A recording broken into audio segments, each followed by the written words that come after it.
बिस्मिल्लाहिर्रहमानिर्रहीम। अस्सलाम वालेकुम स्टूडेंट्स, आज की हमारी ये वीडियो है इंटेंसिटी और इंटेंसिटी लेवल पर, जो कि यूनिट 11 और क्लास 10th का हमारे पास टॉपिक है। तो स्टूडेंट इंटेंसिटी के बारे में पढ़ते हैं। इंटेंसिटी क्या चीज़ है? तो स्टूडेंट इंटेंसिटी को अगर हम ट्रांसलेट करें उर्दू में तो हम कहेंगे वो शिद्दत होती है। जैसा कि गर्मी की शिद्दत बहुत ज़्यादा पड़ रही है, गर्मी की इंटेंसिटी बहुत ज़्यादा है, ठीक है। तो स्टूडेंट ये अगर इसको हम फिज़िक्स में डिफ़ाइन करें तो हम ये कहेंगे कि सपोज़ करते हैं कि हमारे पास ये एक एरिया है। सपोज़ मैं ये एक कोई भी बोर्ड ले लेता हूँ, कोई भी हमारे पास पेज ले लेता हूँ मैं, ठीक है। अगर ये हमारे पास, चलो सपोज़ करते हैं मेरे पास ये एक बुक है। अब देखें, अगर मैं यहाँ पर स्ट्राइक करूँ किसी भी चीज़ से, मैं हिट करता हूँ, तो देखें अगर मेरे पास ये एनर्जी है कोई भी, मैं ये एनर्जी इस पर हिट करता हूँ। अगर हिट करने की वजह से अब जितना जो एरिया इफ़ेक्ट होता है मेरे इस हिट करने की वजह से, ठीक है, वो एरिया और जितने पावर के साथ, जितनी एनर्जी के साथ मैं इसको हिट कर रहा हूँ, दोनों को जब मिलाएंगे तो हमारे पास बनेगा वो इंटेंसिटी, ठीक है। इसमें दो चीज़ें, आई रिपीट, एक वो एरिया जिस पर हम हिट करते हैं और एक वो पावर या वो एनर्जी जिससे हम हिट करते हैं। तो सपोज़ करते हैं कि एनर्जी जो है वो पास होती है इस एरिया से। सपोज़ ये हमारे पास एनर्जी है, ये पास हो रही है इस एरिया से, ये हमारे पास एनर्जी है, या फिर इसको हम कहेंगे ये पावर है, एक ही बात है, ठीक है। एक पावर है, साउंड एनर्जी कर लें, साउंड पावर का नाम ले लें, तो वो पास होती है इस एरिया से, इस ख़ास एरिया से, ये वाला, ये जो हमारे पास जो हमने पेज लिया है इसके ख़ास एरिया से, इस वाले एरिया से ये पास होती है 1 सेकेंड में, ठीक हो गया। अब हम कहेंगे कि जितनी पावर, जितनी एनर्जी एक ख़ास यूनिट एरिया से, एरिया हमारे पास, इसको मैं कहूँगा मैं ए है एरिया, ठीक है। जितनी एनर्जी, जितनी पावर 1 सेकेंड में, विद इन 1 सेकेंड एक ख़ास यूनिट एरिया से पास होगी, उस एनर्जी को हम नाम दे देंगे, उस पावर को हम नाम दे देंगे वो इंटेंसिटी है, ठीक है। अब इंटेंसिटी सन की भी इंटेंसिटी हो सकती है, ये साउंड की भी इंटेंसिटी हो सकती है, किसी भी चीज़ की इंटेंसिटी हो सकती है। अगर हम साउंड की बात करें तो हम कहेंगे जो साउंड एनर्जी होगी वो 1 सेकेंड में एक ख़ास यूनिट एरिया से जितनी पास करेगी उसे हम कहेंगे कि वो साउंड की इंटेंसिटी है, ठीक हो गया। तो इसको हम यूँ कहेंगे, इंटेंसिटी को हम यूँ डिफाइन करेंगे, एनर्जी या फिर पावर, एनर्जी या फिर पावर पासिंग इन 1 सेकेंड,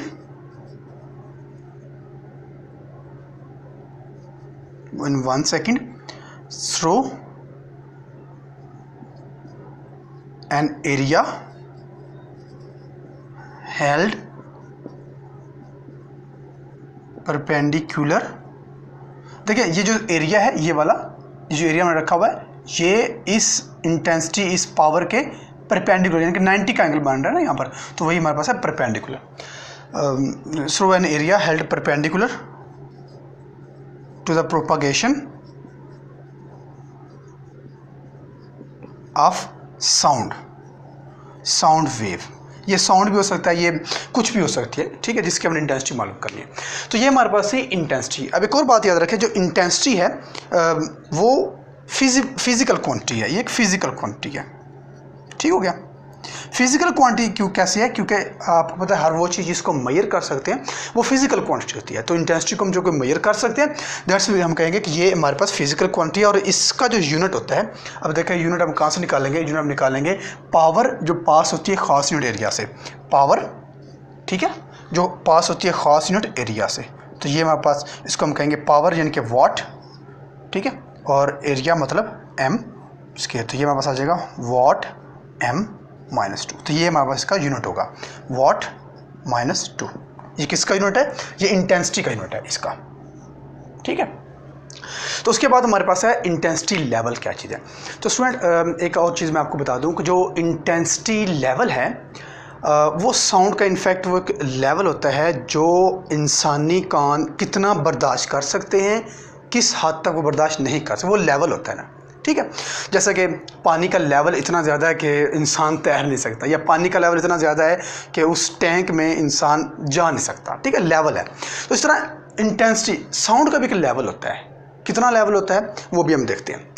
देखिए, अगर हम साउंड लेवल की बात करें तो याद रखें कि जो इंसानी कान है वो इंटेंसिटी 10 - 2 वाट पर मीटर स्क्वायर से लेकर 1 वाट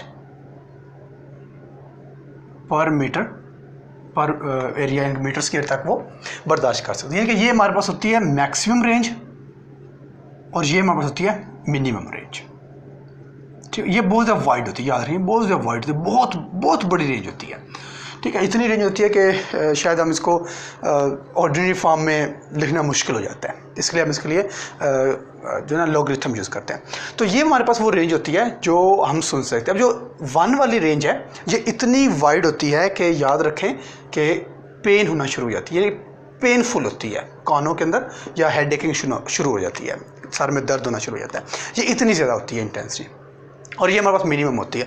अब जो मिनिमम इंटेंसिटी होती है इसको हम ले लेते हैं रेफरेंस के तौर पर, टेकन एज रेफरेंस। ठीक, इसको हम रेफरेंस के तौर पर ले लेते हैं। रेफरेंस के तौर पर क्यों लेते हैं? क्योंकि ये मिनिमम होती है, इससे कम नहीं हो सकती। ठीक है, और ये मतलब सुनी जा सकती है आराम से, और इसको हम रेफरेंस नहीं लेते क्योंकि ये बहुत ज़्यादा होती है, वाइड रेंज इसकी होती है, इसको हम सुन भी नहीं सकते, सर में दर्द होना शुरू हो जाता है। इसलिए जो हमारे पास मिनिमम है उसको हम एज अ रेफरेंस भी ले सकते हैं। तो स्टूडेंट देखें, इसका जो यूनिट है वो होता है हमारे पास बेल। बेल हमारे पास इसका यूनिट है, बेल इसका यूनिट है, क्योंकि इसको अलेक्जेंडर ग्राहम बेल ने डिस्कवर किया था।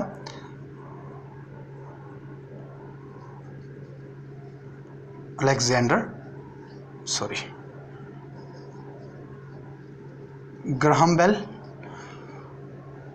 तो इसलिए उन्होंने इसका यूनिट अपने नाम पर रखा बेल। तो इसका जो यूनिट होता है हमारे पास होता है 0 बेल। ठीक है, इसका जो रेफरेंस को हम जिसको हम एज अ रेफरेंस लेते हैं उसका यूनिट हमारे पास होता है 0 बेल। तो 0 क्योंकि ये 0 से स्टार्ट हो रही है इसलिए हम इसको 0, और बेल क्योंकि ये अलेक्जेंडर ग्राहम बेल ने अपने नाम पर इसका यूनिट रखा था। तो स्टूडेंट अब हम बढ़ते हैं अपने नेक्स्ट के जो इंटेंसिटी लेवल है, ये हम कैसे डिफाइन कर सकते हैं, इसका फार्मूला क्या है। स्टूडेंट इसकी छोटी सी डेरिवेशन है वो देखें। अब सपोज करते हैं कि हमारे पास 2 तरह के साउंड है। जो एक साउंड है वो अननोन है और वो लार्ज रेंज में है, हमें नहीं पता उसकी रेंज कितनी है, और दूसरा जो होगा वो हम लेंगे एज अ रेफरेंस, ये वाला। तो जो हमारे पास लार्ज में है, अननोन वो हमारे पास होगा L, ये हमारे पास लाउडनेस है। ठीक है, और दूसरा जो हमारे पास हो, चलो इसको पहले हम कर लेते हैं, और जो इंटेंसिटी होगी इसकी एंड इंटेंसिटी, अब इसकी जो इंटेंसिटी होगी वो हमारे पास होगी I। ठीक हो गया। अब याद रखें कि जो ये हमारे पास होता है ना, मैंने आपको बताया कि जो ये वाली रेंज होती है बहुत ज़्यादा वाइड होती है, इतनी ज़्यादा होती है कि इसको ऑर्डिनरी फॉर्म में लिखना मुश्किल हो जाता है, इसलिए हम इसके लिए यूज़ करते हैं लॉगरिथम इसके लिए हम यूज़ करेंगे लॉग। ठीक है, यानी कि 10 का मल्टीपल हम यूज़ करेंगे, 10 मल्टीपल। ठीक है, ये हम यूज़ करते हैं, इसके लिए हम लॉग लेते हैं। तो स्टूडेंट इसको हम अगर हम सपोज करें कि हमारे पास ये अननोन है, जो लाउडनेस होगी वो किस पर डिपेंड करेगी, वो उतनी ज़्यादा होगी जितनी इंटेंसिटी ज़्यादा होगी। ठीक है, जिस साउंड की इंटेंसिटी जितनी ज़्यादा होगी उसमें लाउडनेस भी उतनी ज़्यादा होगी। तो हम इसको यूँ लिखेंगे, लाउडनेस डायरेक्टली प्रोपोर्शनल होगा लॉग आई के। ठीक है, इंटेंसिटी के लॉग इसलिए लिया हमने क्योंकि हम इसको हम 10 मल्टीपल में लिखते हैं, लॉग में लिखते हैं due to its wide range. तो ये हमारे पास आ जाएगा L। तो ये इसको ख़त्म करने के लिए हम लिख देंगे इक्वल और एक कांस्टेंट जो कि K है, और ये log I, इसको हम कहते हैं इक्वेशन नंबर 1। अब दूसरी जो इक्वेशन हम बनाएंगे अपने इस रेफरेंस वैल्यू के साथ। अब रेफरेंस वाली वैल्यू हम लेंगे कुछ इस तरह से कि हम सपोज करते हैं कि हमारे पास, चलिए मैं इसको डायरेक्ट कर देता हूँ, तो हमारे पास होगी LO, O stand for reference या फिर ओरिजिन के तौर पर हम लेते हैं इसको। तो ये हमारे पास आ जाएगा इक्वल K और ये आ जाएगा log I O या I नॉट। ठीक है, तो ये हमारे पास हो जाएगी इक्वेशन नंबर 2। जो ये वाली हमारे पास है इसको आप कह लें कि ये हमारे पास होती है अननोन। ठीक है, और जो ये हमारे पास होती है ये होती है फेंटेस्ट।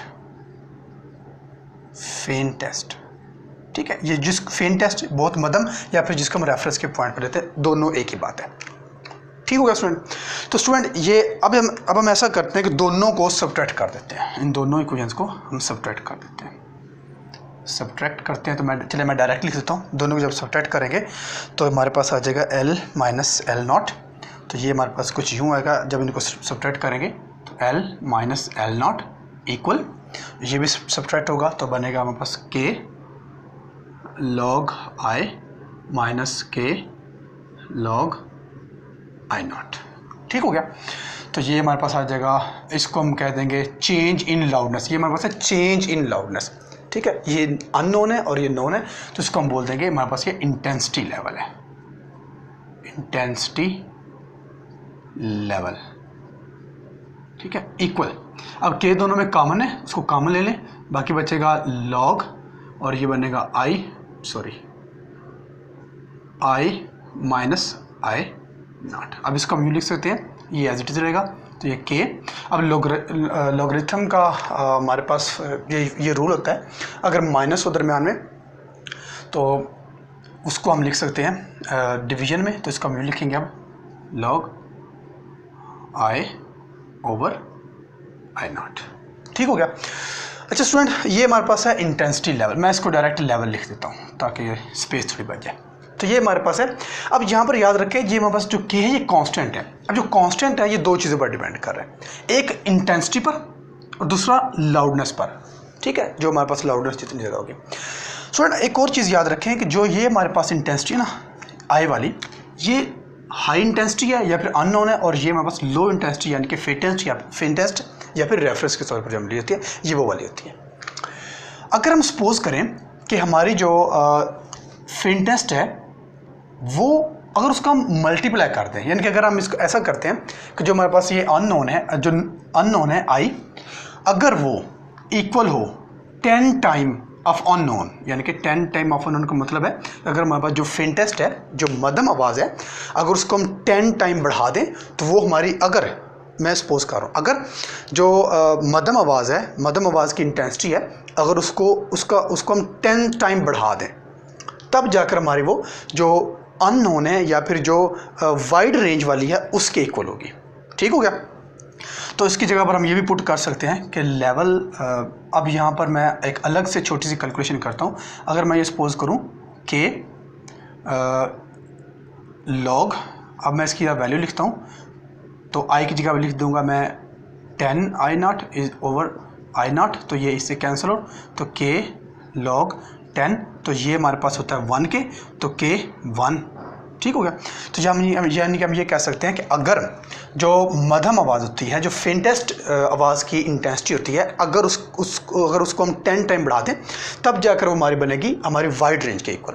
तो इस कंडीशन को सामने रखें तो हमारे पास जो के है वो इज इक्वल टू 1 आ रहा है, तो उसको हम अब यूँ लिख सकते हैं कि मैं इसको, चले मैं डायरेक्ट लिख देता हूँ कि जो लेवल है वो इज इक्वल टू है के, हमारे पास आ जाएगा log I over I not, ये के की वैल्यू 1, तो ये 1 होगी, तो ये ख़त्म हो जाएगी। तो स्टूडेंट इस तरह हमारे पास जो इसका यूनिट बनेगा वो हमारे पास, हमने कहा बेल, इसका जो यूनिट होता है वो हमारे पास होता है बेल।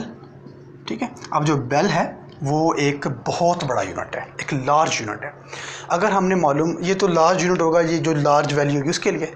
अगर हमारे पास वैल्यू बहुत कम हो तो उसके लिए हम एक और यूनिट यूज़ करते हैं जो हमारे पास होता है डेसीबेल। तो ये हमारा जो डेसीबेल होता है, जो हमारे पास बेल होता है वो इज इक्वल टू 10 डेसीबल के होता है, 10 डेसीबल के। यानी कि हम ये कह सकते हैं 1 bel is equal to 10 decibel, D stand for decibel. ठीक हो गया। तो स्टूडेंट ये हमारे पास इसके यूनिट है, और इसको हम यूँ भी लिख सकते हैं। अब जो कि मेरे पास स्पेस नहीं, चले मैं यहाँ लिख देता हूँ, तो हमारे पास यूँ बनेगा level, intensity level is equal to log I over I naught, और यह जगह डी बी। अगर आप इसको डेसी में लिखेंगे तो साथ में मैं इसको मैं ना अलग से कर देता हूँ, चलें, साथ में हमें डी बी लिखना पड़ेगा, सॉरी ये होगा बेल हमारे पास इसका यूनिट। तो जहाँ पर मैंने कहा कि bel is equal to 10 decibel, तो बेल की जगह पर हम लिख सकते हैं डी बी भी, इसको हम यूँ करेंगे अब log I over I not, तो इसको लिखेंगे 10 dB। ठीक हो गया। तो 10 को अगर हम अलग लेकर जाएंगे तो हमारे पास बनेगा 10 log I over I naught, और ये बन जाएगा dB। तो इंटेंसिटी लेवल हमारा इसके इक्वल हो जाएगा इस तरह से। ठीक हो गया स्टूडेंट। तो स्टूडेंट ये हमारे पास था आज का टॉपिक जो कि इंटेंसिटी और इंटेंसिटी लेवल का था।